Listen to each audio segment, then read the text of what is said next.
Nu, Sigurd, apsveic tev. Tiešām apsveic. Vispār, kas bija tās pirmās sekundes? Es redzu, lido elkoņi, lido rokas, jūs abi lidojat. Kas notika? Es sapratu, ka viņš ir idiots. Un tas arī viss, viņš ir pilnīgs absolūts muļķis, kuram nestrādā smadzenes. Viņš ir līķis pret katru citu MMA fighteri, kurš ir nedaudz pat perspektīvas. Viņš var šitā backstage'ā iet, nabaga Adrians iet garām, viņš iemāc viņam sokaru punču pa seju, bļa. Kas tā uzvedās? Un tad jūs visi Latvija sakat, ka es esmu sliktākais fighters un kuru jādzen prom no visiem sporta klubiem. Jā, man liekas, ka jādzen ir Raimonds Zepes. Viss. Tas ir tas, ko es gribēju pateikt. Jā.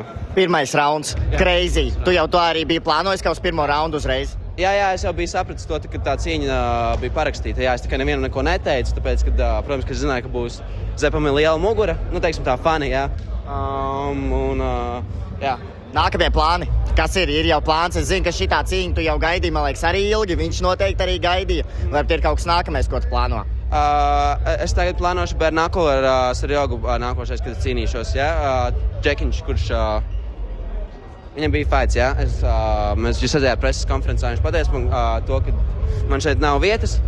Es viņam pateicu, to parādīšu, kāpēc man šeit ir vieta. Un to mēs darīsim nākamajos kartongu fightos. Apsveic tevi.